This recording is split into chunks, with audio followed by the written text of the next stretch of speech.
the air clear about this. The email scandal, I believe, was brought out by the Clintons.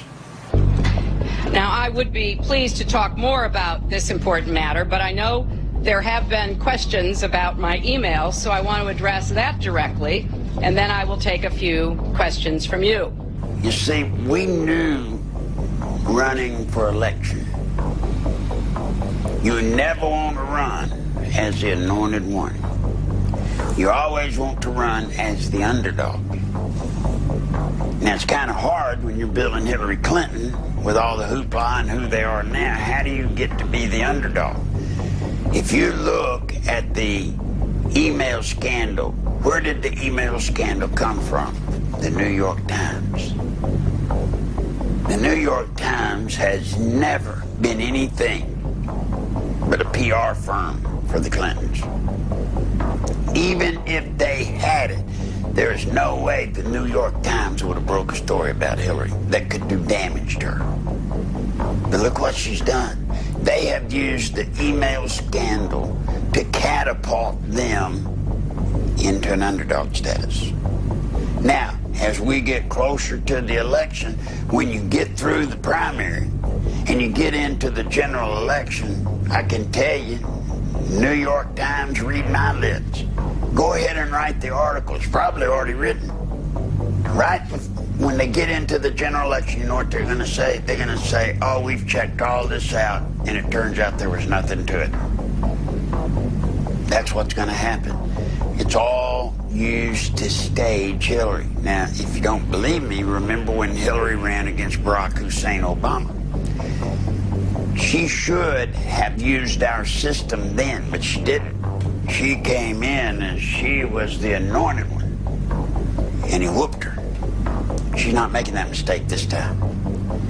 And by the way, if you notice, Hillary's also done the other thing you have to do at the formative stage of a campaign. She's gone around, she's sucked up all of the money that's out there. So anybody tries to run against her, I hear people ask me, what do you think about Biden? I don't think about anybody. What are they going to run against her with? They have already laid claim to the money. Once the American public begins to see the emails, they will have an unprecedented insight into a high government official's daily communications, which I think will be quite interesting. You may have seen that I recently launched a Snapchat account. Those messages disappear all by themselves. You see, when Hillary gets in office within 6 months, according to the plan we wrote back in 1986, literally there's a plan called the 86 Plan, and it's where we finalized and put everything down. Within 6 months, she will make Bill ambassador to the UN. When Bill gets to be ambassador to the UN, it won't be 6 months then because of the Clinton Foundation, what they've used the Clinton Foundation for. It won't be 6 months until he's made Secretary General of the UN. Now, can you imagine the power Bill and Hillary have? I mean, they will have achieved more power than any couple in the history of the world when they pull that stunt.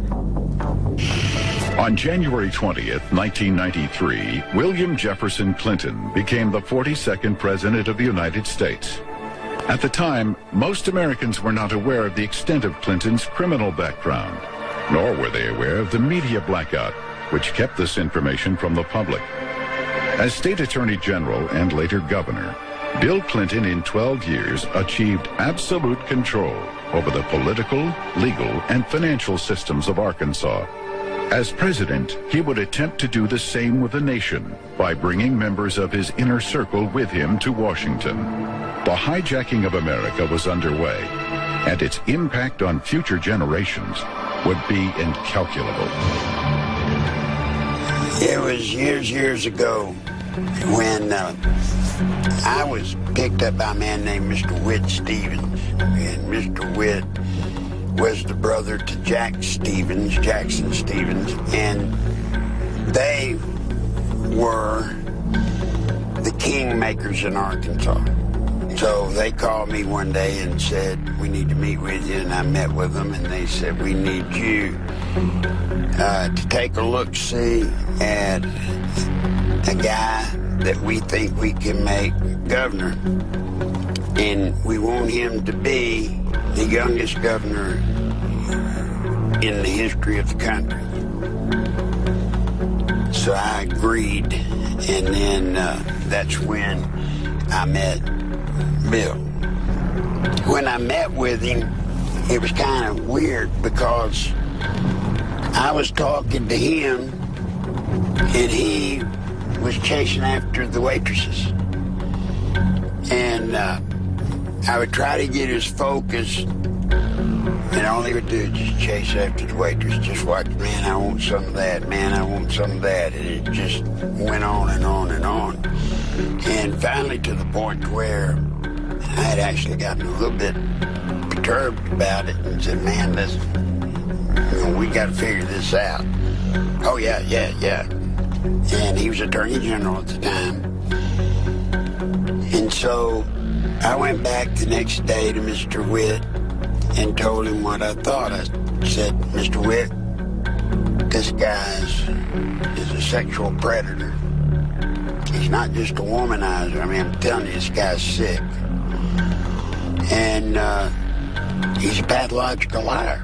I mean, and I told Mr. Witt I couldn't even make him tell the truth. And when it came to something he could tell the truth on that would be harmless to him, he still couldn't tell him. Well, Mr. Witt said, you can break him of that. We'll have a talk.